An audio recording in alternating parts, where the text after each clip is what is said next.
Hello and welcome to Meet Our Makers, an artist interview podcast produced in association with Beats Per Minute. I'm your host, Jeremy J. Facette.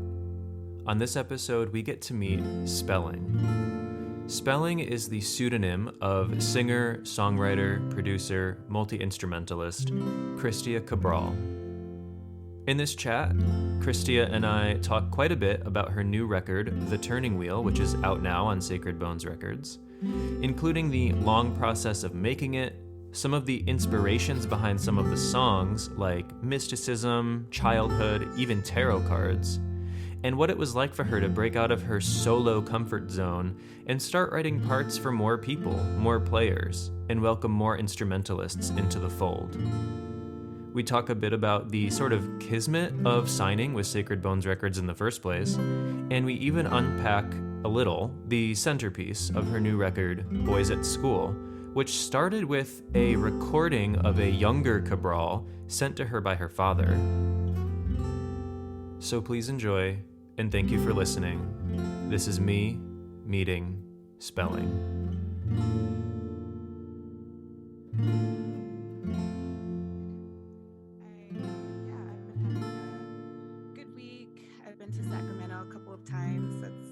Hometown.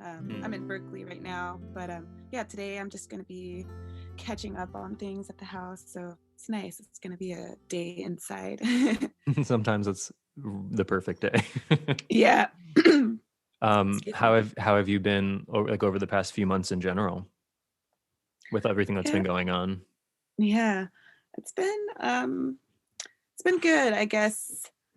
Preparing to release the album has been it's been good. It's been a different process from being really absorbed in making it, and then it's done, and now slowly releasing it. It's like, wow. It feels like it's been a really long time coming, so I'm getting more and more anxious to kind of get to the finish line and have it fully released. Yeah, I was going to ask because we're so close. I mean, for posterity's sake, we should say we're recording this in early June. Your record's coming out in about a month. So yeah, how does it feel when you're like this close to releasing something you've been working on for so long? Yeah, like I was saying, it's a little bit of let's just get there because because I'm so, it's just been a part of my life, just holding that pretty much to myself and, the people who've listened to it also, and my label and such, but it'll be nice to have that out. And but another part of me is a little bit like, now I'm gonna have to think about the next thing. I know it does make it, there is like a finality to finally getting it out, I'm sure. Yeah. How long has it been finished? I completely had the masters and everything done. I finished it, I think it's been 5 months. So okay. Yeah, 5 months since it's been completely done. But I would say even before that, most of the songs were kind of locked in, and I was taking time to just let them sit and then process the mixing and make sure that I was, ready to let go and say these are the masters and all of that. So yeah, it's a long time. Yeah. How was it a long process of making it? Oh yeah,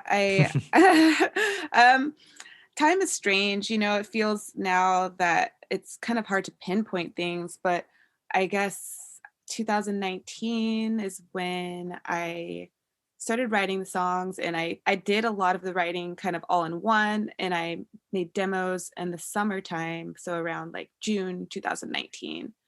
And the demos changed a lot, a lot evolved and expanded, but I think the core of the songs were made during the summer. And so I went about the process of sort of replace, like saying, here's the demo and I'm gonna like, now let's make the song again from scratch. So in my mind and my heart, it's like that they've been done since then, because it's like the biggest hurdle is writing the core of the song, like figuring out what it is, and then the ornamentation and the arrangement and all of that comes later. But that big summer was like where I did all of the writing, and felt like I really accomplished the album, concept and all of that. So yeah.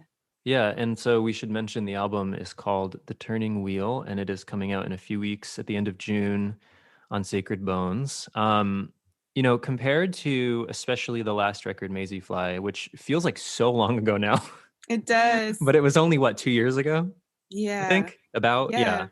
Yeah. Hmm. So comparatively, I mean, Maisie Fly, I guess there's a similar like vibe to them, but the palette on this new one is so much grander.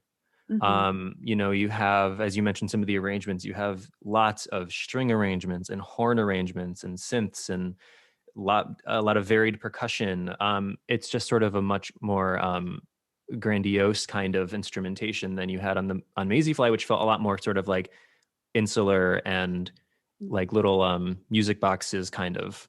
Hmm. Um, were you always trying to make something after Maisie Fly that was on a bigger scale, or was that kind of like happenstance? Hmm. I guess the trajectory of my entire um, music career has been so just going with the wind. I guess now in retrospect, releasing Maisie Fly, signing with Sacred Bones Records was kind of the first, to me, like gesture that, you know, you can build a career with your music. And even at that point, I was like, oh, I didn't really know what it would mean. And I made Maisie Fly pretty much entirely on my own. I still, I mixed it myself, I produced it, I did everything pretty much Hmm. solo, and I had no idea what putting it out would look like, and that that my career would just keep expanding from there. I don't know what I was thinking. I was just, this opportunity is here and I'm going to take it. And so I guess with the success of kind of just understanding like, okay, this feels affirming to have support for the music that I'm making through my label. Um, and the next, I guess for the first time I was seeing like, I have the resources to do this, and I'm fully in it, So I was in grad school when I made Maisie Fly, so I was also entertaining just a lot of different potential paths for myself. Like I thought I Hmm. would maybe go into education and pursue being an art professor or an educator. So I was in school making this album, signed with the music label, all while in grad school and still really unsure what my future would hold. Yeah. So I guess, yeah, after releasing Maisie Fly, it kind of just affirmed to me, like, I want to really just focus on music.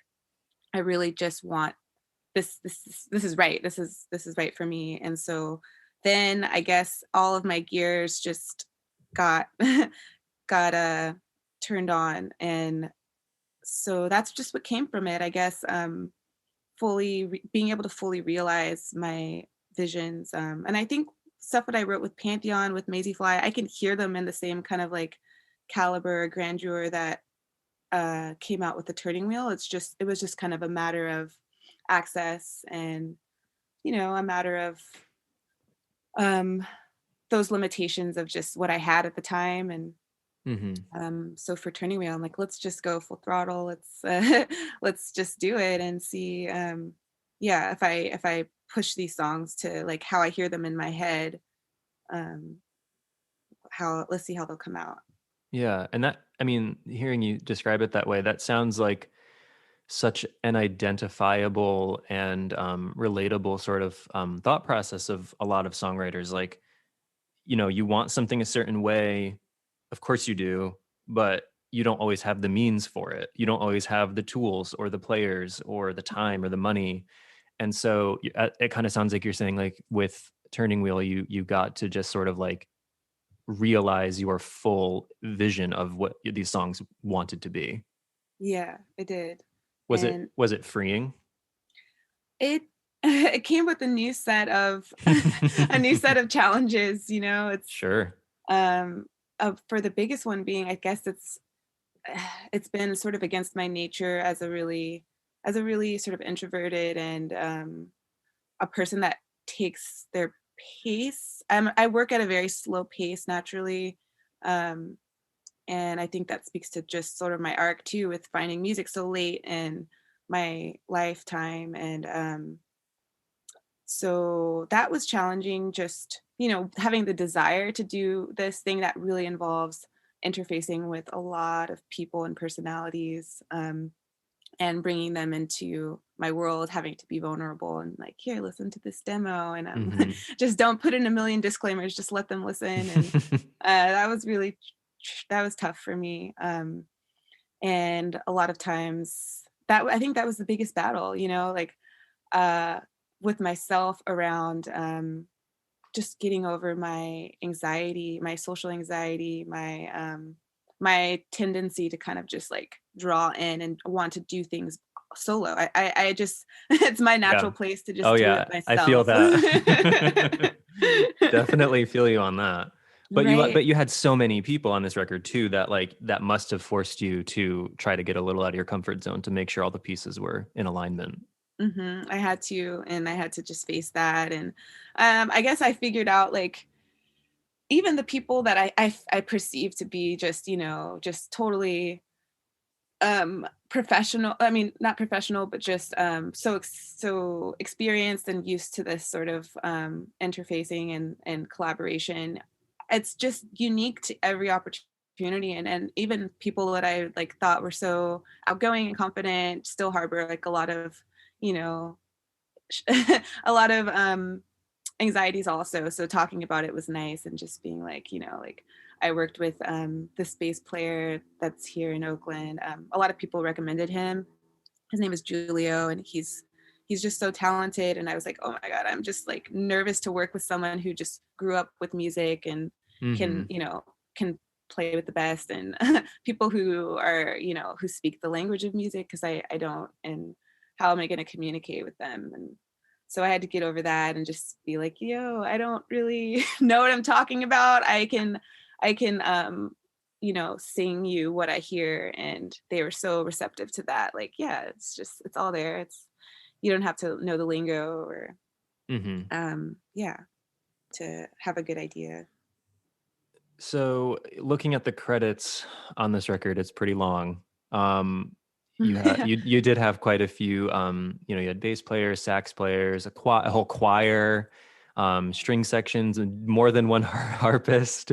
I'm just looking at it right now. So with all that being said, what did you do? Because I want to know, like, you physically in the songs, like, what are we hearing from you specifically besides the singing? Because we know that the voices are yours.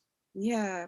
Well, wow, I definitely played everything first on my synths, and then had them replaced by all the instruments. Okay. So I mapped out everything, all of the arrangements. And with the strings, I did get some help from this person named Ted, who helped me, because I just knew, like, okay, synth strings are not the same as a quartet, and there's so much more you can do with the quartet. And he helped me to like tease out and just expand the arrangements to match the abilities of the quartet so beautifully. So Ted helped with that. And then also with the brass, I got help with arrangements. But everything else I laid out, and then I kept a lot of it on the synth. So all the synth noise you hear is me playing. Okay. And as well as drum machine programming, I used my sequential circuits drum tracks machine. It's really cool. And what else? I played a lot of different random percussive instruments, like a vibra slap. You can hear that one in Little Deer, and tambourine, and like accordion. Sometimes I have like every single instrument I have at my studio, and I used them more so because I don't play any particular instrument fluently, but I can pretty much play a little bit of every instrument. Yeah. So I use like accordion for adding like texture and sound and legacy. You can hear it kind of at the end and in the middle passage of that song. Okay. Yeah. And and also the Dilruba, which is an instrument I got in during quarantine. I got it on Reverb, this website for music instruments, and I didn't think I would keep it. I was kind of just like, oh, this is cool instrument I've never heard of, but I got really attached to it and I love it.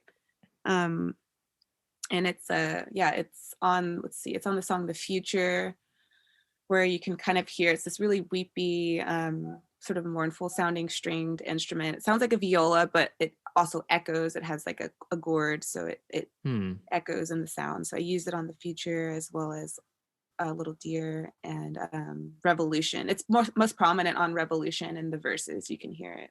Okay. Yeah, I'll have to look out for that because I'm unfamiliar with that sound. Yeah, it's really, really, really like sweet sound.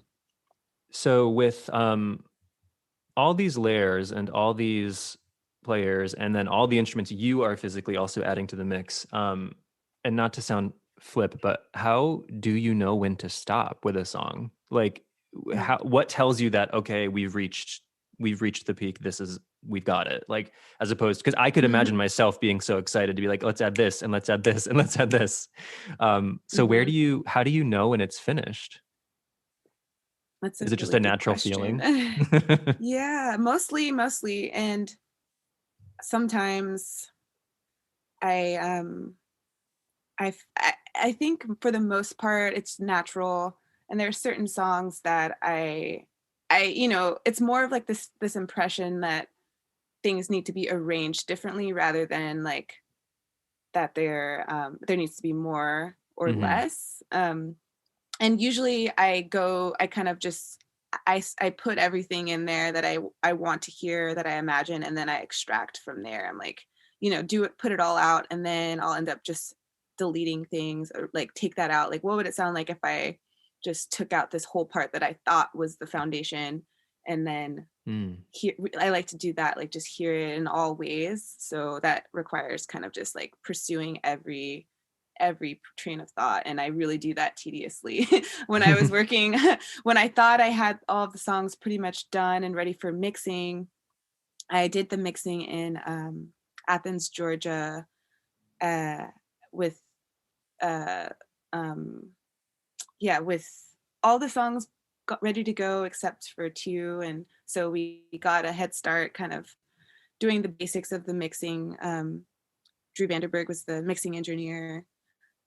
And and then as I was listening, I was like, wait. I kept finding more things that I wanted to sit with. So we would he was trying to be patient with me, but I had to go like run back to the Airbnb I was staying at and try something just to get it out of my system, because if not, it would just haunt me. Yeah. Those those mistakes that you wish you could change. Yeah, So it's yeah, good. exactly. It's good that you have a moment to like get it out of your system, like you say. Totally. And there's this track on Always. I had this impression that it needed something, and I didn't know what. And as we were working in the studio, Drew was like, "Oh, do you listen to Talk Talk? I love Talk Talk." And I was like, "I kind of did, but not so much." And then he's like, "Yeah, my favorite album. You should listen to it at some point." And I was like, "Okay." And then I put it on in my headphones as I was just, hanging around. And then I was hearing this tambourine drum machine part that like just pops in at certain points. And I was like, that's it. Like, I like, this is like the map of how I want to do it in this song. And then I was like, okay, I gotta go back to my Airbnb. And I had my drum machine with me, and I just started working like all day on programming this like tambourine line. It's just like one little line, and I already had tambourine in the song, but it had to be the drum machine instead of the regular way. That reminds me of I was interviewing Kristen Hirsch of like Throwing Muses, and she was saying the same thing. Like sometimes she's in the studio and she's completely alone, and she's just fixing this drum, like this drum that no one will ever notice. Exactly. But she needs it to be that way. Yeah. Yeah, I get it. So I read also that the album is sort of in two parts. That it's was it Above and Below that they're sort of called? Yeah. Is it cleanly like first half, second half, or is it a little bit more interwoven than that? And then what does that really mean to you, like for us as the listener? Yeah, I think there's some crossover, and I tried to make that flow with the song order. So yeah, I think towards the last song on the above half of the record is Emperor with an egg. And I was like, let me choose, or I mean, I think it's either Emperor or Weekend. I don't know even anymore. But both of them, I think, acted sort of as like the closest transition songs to the below half. Yeah, Emperor with an egg is the last one on there. And then the opening track of the above side is Boys at School. So I think there is a pretty clear distinction between the sides. And to me, the above and below concept made sense as a way to kind of unify the different moods of the album, but also communicate this idea of circulation and transformation that I had as the greater sort of motif of the album, Mm-hmm. and just that concept of revolving between like night and day rotation between just these two different modes. um, yeah, and that came together that way with the above songs, just having more of the 70s soul art pop sort of Mm-hmm. warm mood, just adventurous and more playful. um, and then the under songs, I mean the below songs, just being darker and slightly darker and gothic and just more chilling and more of that past sort of spelling work. Yeah, that sort of like um darkness is pretty evident. I guess I hadn't I didn't realize that there were two halves when I first listened to the record, but Mhm. like once I realized that, and now especially once you're explaining it, yeah, there is quite a shift with Boys at School. Yeah.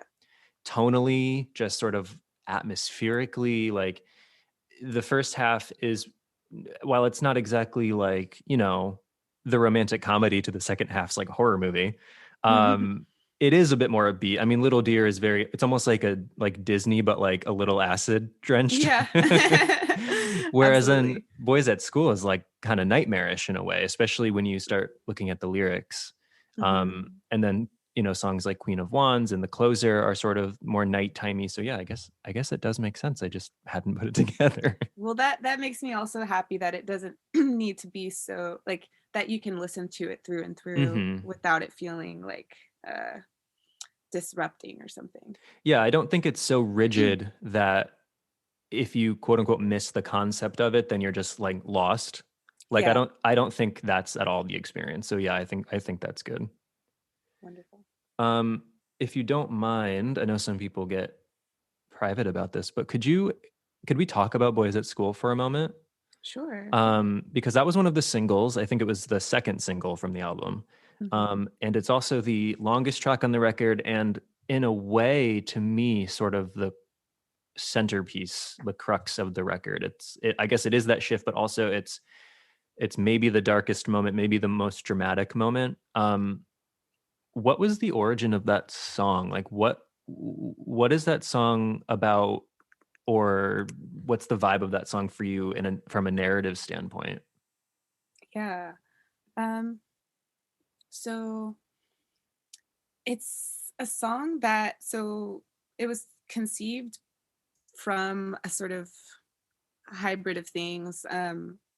So I have this collection of cassette tapes that my dad saved for me from when I was younger, and I would write songs, and I had a keyboard, so I would like make my own mixtapes, and I have a lot of stuff from those collections of tapes that I was just making up when I was a kid, and a lot of them are really fun and good, and like there's certain piano lines that I've incorporated Hmm. into the music that I make. So um I got the main sort of intro from something that I was doing. So that like sparse piano intro was Hmm. from that.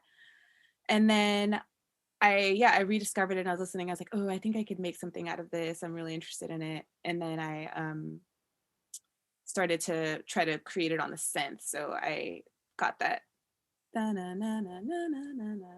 that part. Hmm. I wrote that on my sequencer. And from there I felt like, okay, it's like kind of feels like two different songs, but there's this connection, I felt like I was just entering into like my childhood self, I think, by kind of like borrowing that piano melody from when I was a kid. And then when I created that synth line, that synth riff, to me, it just had this angsty energy.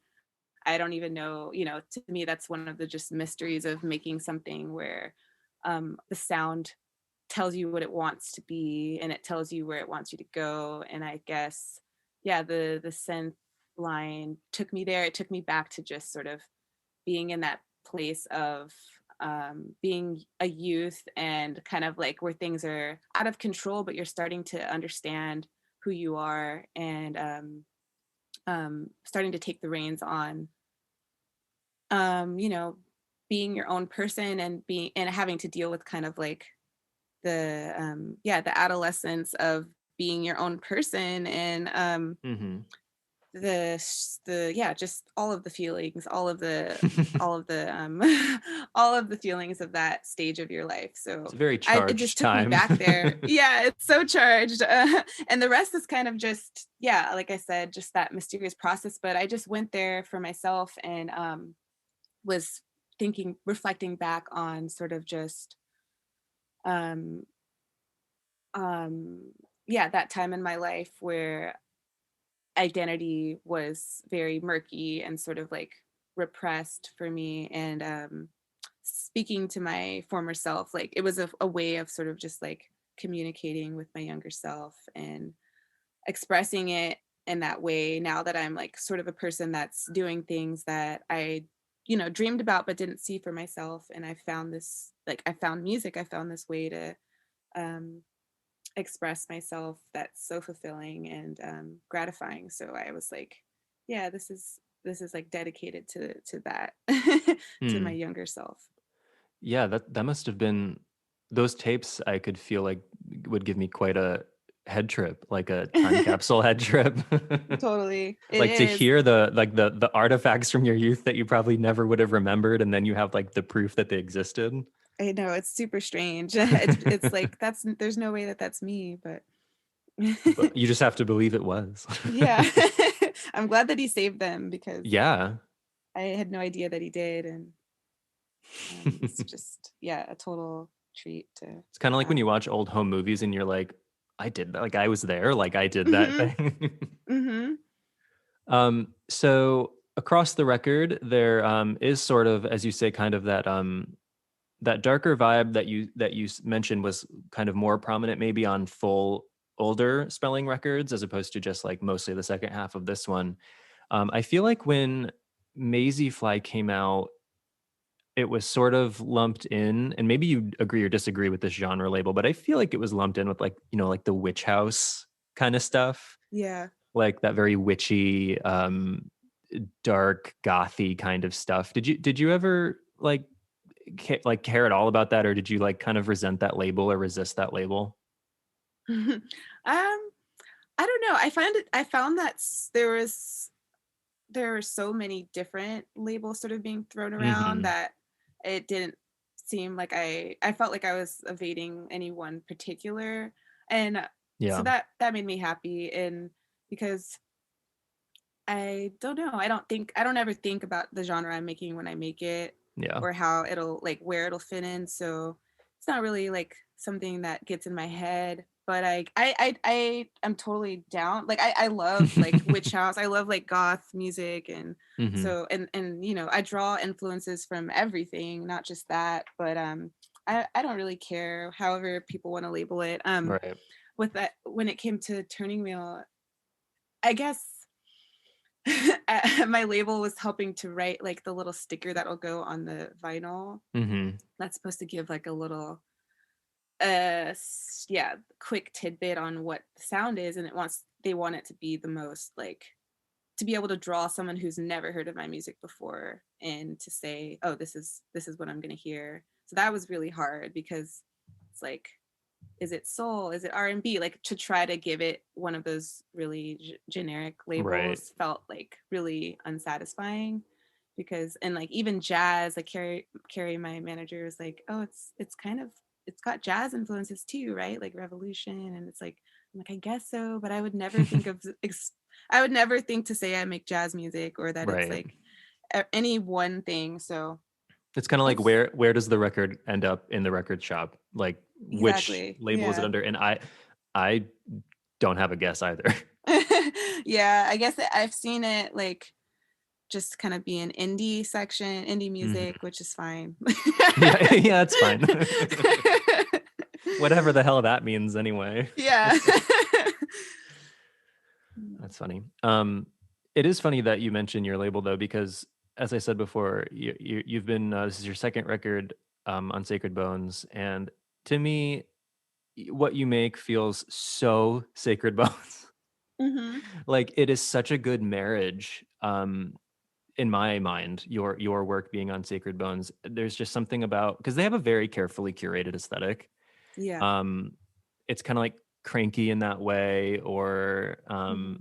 any of the I don't know. There are some labels that are relatively large now that still try to hone in on an aesthetic, and I do feel like your work is so perfectly matched with them.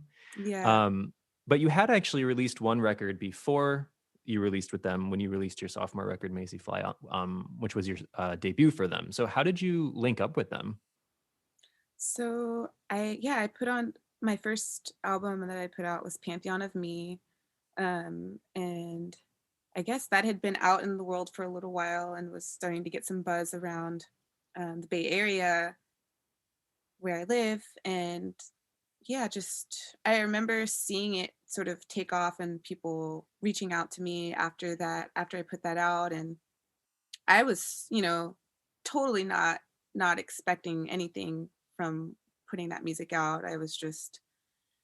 I hadn't even really been playing shows or anything like that. Like I'd play like a few shows and do stuff around Oakland, but I started to get requests or offers and sort of like inquiries about signing with labels.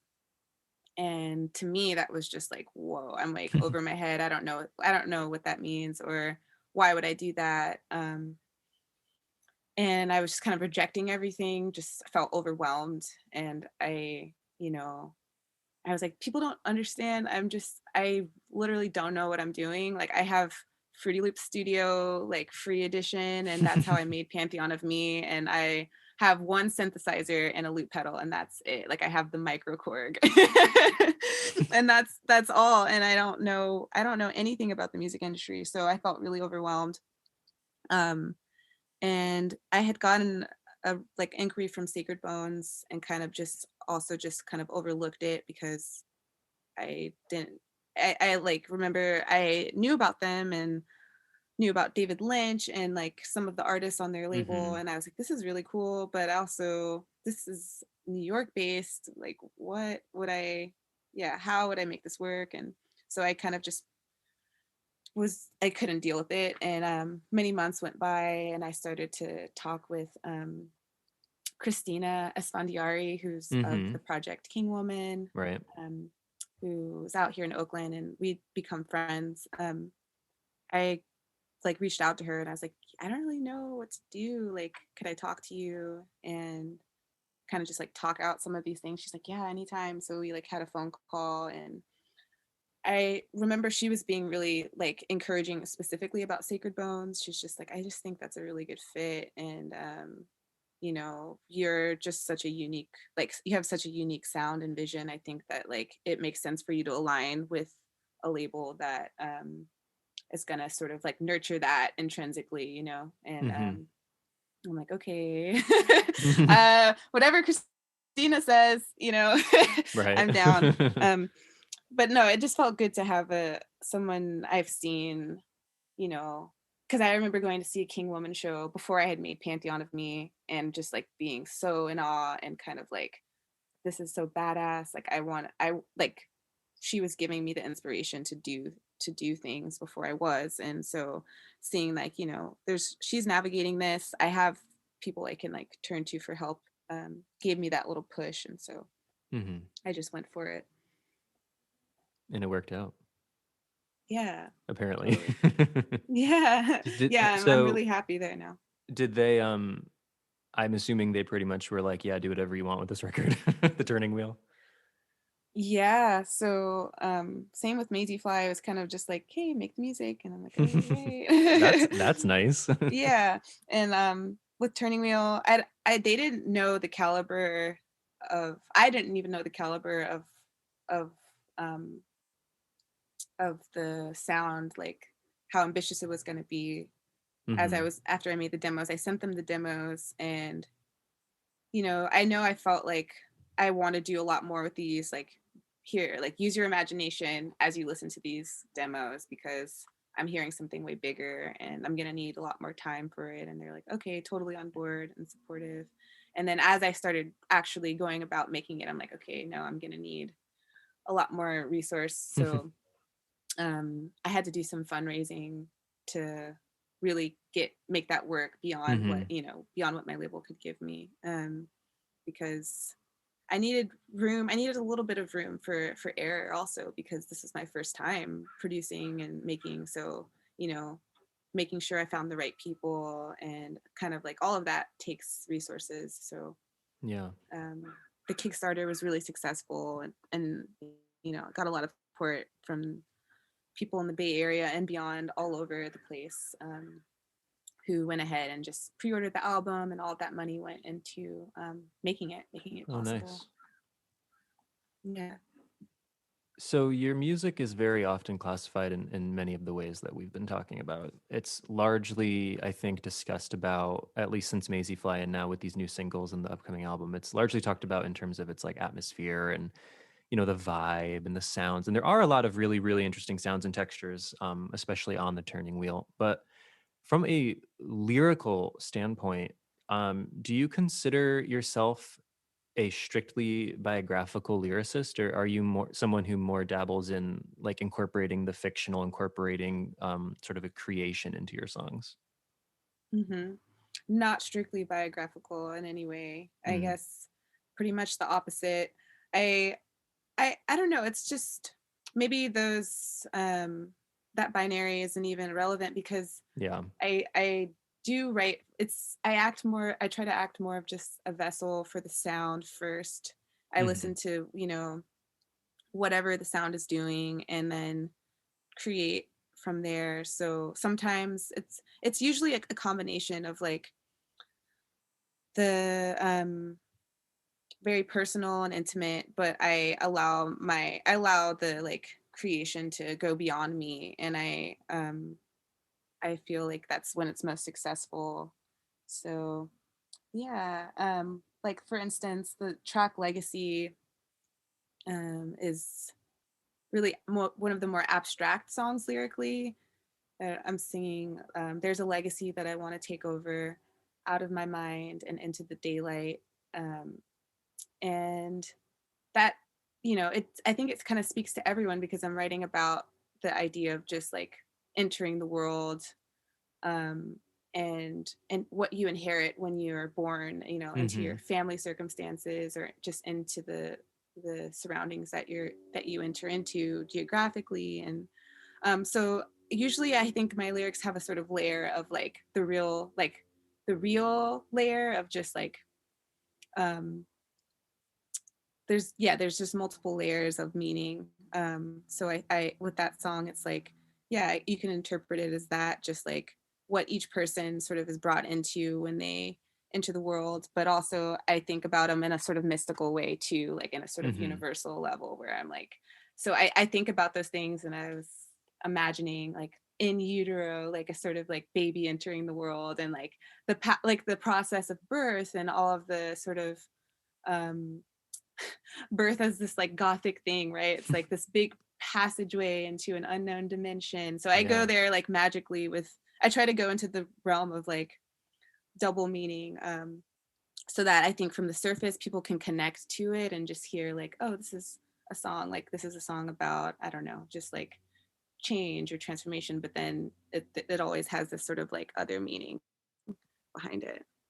Yeah, and you mentioned you came at that from a sort of mystical, larger scale sort of point of view. Is that something that pops up throughout the album? Because I was also sort of taken with the Queen of Wands tarot card illusion. Yeah. Is that something that actually sort of is worked into this album?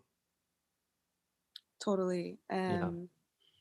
Yeah, so I used tarot to write, and I used it this for the first time for Turning Wheel. I started drawing cards and sort of just getting interested in tarot. It was something that people always were like, you would love tarot cards, and the all of the like symbolism and art is like totally all you. And I just didn't have a deck, and then someone got one for me, and this was in like my last year of grad school. So I started to use them for writing, and I feel like every song in my mind on the album sort of represents a different card, Hmm. because I would study it and kind of just read about it and utilize the symbology to help me write lyrics. And yeah, Queen of Wands, trying to remember how that song came together.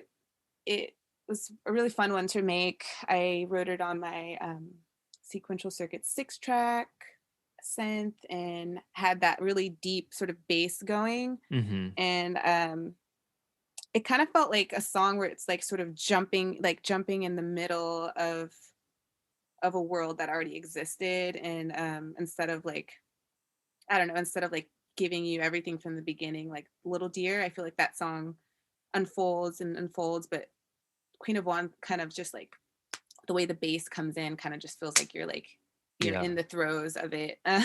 um, and so that, I drew the Queen of Wands to kind of get the lyrics together, and I'm like, I just felt like I was defining this character that's, you know, got a she's just like alluring you into her domain of temptation, of like, understanding your relationship to power. I think that's what that song is about. It's like, you know, um, she's trying to just show you what, are you willing to step into your power to like meet your challenges. And Hmm. that's what that card is about. And I think the song is kind of addressing the listener specifically, like, um, to question how they think about power in themselves, and like how they relate to it in the world. That's so interesting that you used the cards like as a conduit for a lot of the material, because kind of similar to the above below concept, it's not like it hits you over the head. Like I don't think you need, because I don't think you need to be familiar, with what the cards represent to sort of enjoy and get a lot out of it. But Yeah. maybe if you do, there's going to be some breadcrumbs for you. Yeah, I think so. Totally. That's how I Yeah. wanted it to operate. And Yeah. I don't ever want to like, I mean, with the song Emperor with an Egg, I was doing an interview with someone who was just like, I just want to like, can you explain what that song is about?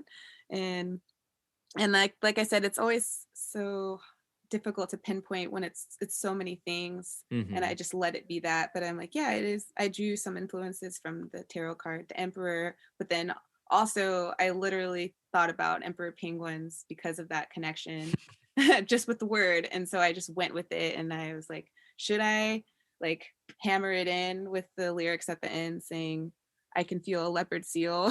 I just thought it was I really know. funny. I caught that line too, and I was just gonna be like, you know what? I'm just not even gonna try to analyze that one. But now it makes so much sense. Yeah.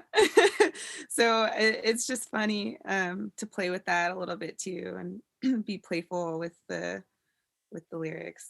Well, yeah, because as dark and as bewitching as as a lot of the record is, there is a sense of humor to it. I think there is a playfulness to it, especially the first half, and I think that comes through.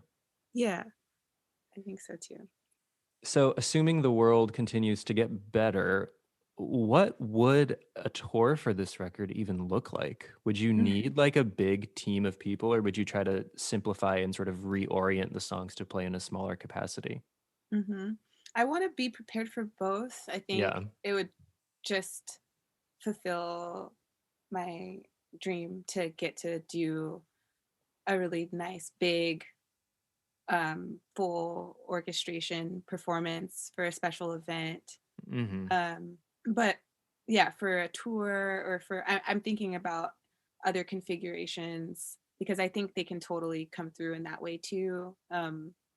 More pared down, um but definitely going acoustic.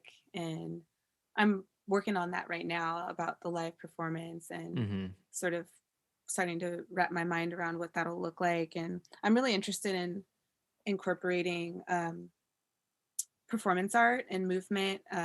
Jenny Haval is someone who's on my label who's done that with her work, where there's this element of movement and sort of like bringing a different kind of element of theater to the performance that I'm interested in. So that's something I'm thinking about and trying to kind of study up. And I think it's nice to know that, I guess, people out in the world have sort of been, what's the word? I don't want to say groomed, but like opened up to the idea of performance coming through in new ways. And I think, with just watching things virtually and like, I think people will just have will be excited to engage with alternative sort of performance art in like traditionally music venues. So I'm excited for that. Yeah, and I mean, on in another hand, the record is the record, and the show can be the show. Like you can totally make it something different. Totally. So we have arrived at my latest segment, which is a lightning round. Which is every time I start this, I'm like, I think this will be the last time I do this. But I just like, the first several of these shows that I did, ending them can be sort of hard and weird. So I'm like, we'll just do a lightning round and then we'll call it a day. So just 3 questions. I always think they're going to be really easy and then they're not. So question 1 would be, for you, what would you say is the most underrated instrument? Ooh, most underrated instrument. I love questions like this. Well, I'm inclined to say the Dilruba because I just think it's so it's a lot easier to play than like a viola or a violin. I found, because I have both, and it just requires such a masterful dexterity to be able to play a violin. And with the Dilruba, you can still tap into the beauty of like using a bow and getting that like portamento and the like just that contact and intimacy of playing a stringed instrument, but you slide your fingers on it and you only play one string. So it makes it so like, it's like, yeah, it's just so much easier to like get into the groove of it. So to me, it's like, wow, I feel like it's totally underrated and can blend in to like almost any sound. It's really adaptable and kind of can just like disguise itself in a lot of different tones depending on how you play it. Like you can make it really dramatic or you can make it like really sweet and make it have attack, and you can do everything. I love it. Sounds like a good instrument to take on tour. Yeah. I don't know if you would be able to play it while you perform, but someone could. Yeah, you have to sit down playing it. That's the only thing. It's like, it's kind of awkward to hold, but it's worth it. So second question, maybe you don't even have an answer for this, but what is your favorite Björk song? Oh my God. Or give me like 2. I don't know. I know it's a hard question. I actually do have one. My favorite Björk song is Cocoon from Vespertine. I don't know why that song just does something to me. So I've always felt pretty confident about that, but I know it's kind of a hard question. It's so hard. I mean, I don't think this is my favorite one, but it's one that just is what's the word? It's just dear to me because I used to nanny and I had the album Post as a CD in my car. And the kids I was just so proud to get them hooked on Björk because their family just like didn't like play them a lot of music. So and so the song Possibly Maybe was what a weird song for kids to like. They loved that song. They would just ask so many questions about it. Like I remember them finding the CD in the back seat of my car, like, what is this? And I was like, this is this is God. No, this is let's just put it on. Let's just give it a spin. Yeah. Possibly Maybe that is a great song. It is. It's so strange. Is that the video? No, I was gonna say is that the video with the egg, but that's Venus as a boy. Venus as a boy, yeah. No, I can't. possibly maybe it's just like got all these different moods of light, and it's got that. I love how she uses the phone ring as Mm-hmm. a, I know. yeah, as a It's so loop. cool. So cool. That is a very cool song. All right, and finally, what are some of your ideal things to do when you have a day just to yourself? I love a day just to myself. Like I get so cranky when I have to do anything with anybody. I love being home. I um, feel that. so I feel like that's my default. I just want to be by myself. When I get to have a day, I like to sleep in Mm-hmm. hardcore. And then I have a lot of plants at my house, so I like play music for them and water them all and just sort of like reset everything. And I have a dog, so I love to cuddle with her. She's actually not a huge cuddler, but I just like, I'm like, come on, just Yeah, cuddle you're me like, for a just do little it for me. bit. And go on walks. So I'll just punctuate the day, like being inside and just luxuriating in my own time, being unbothered by people. And then go on walks around Berkeley, which is beautiful right now because there's so many flowers. And Mm-hmm. it's just great to like, yeah, I like to be on my 2 feet and just walk around and listen to music. Yeah, I went to San Francisco, I think 3 years ago, and it was my first time in the Bay Area. And it was spring, and it was lovely. It's so Just the nice. weather so nice, breezy, sunny, lots of trees and flower. It was so nice. I was Yeah. sad I didn't get to go to Berkeley too, because I've always been told I'd probably like Berkeley. Yeah, come back one day. All right. Well, thank you very much, Chrystia. I really appreciate it.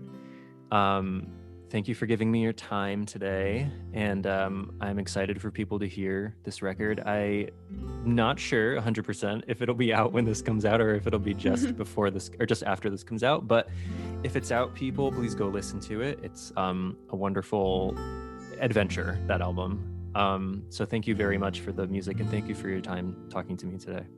Of course. Thank you so much. Thanks for the great questions. And Yeah, thanks for the great conversation. take care. You too. Have a good rest of your day. Bye. Bye.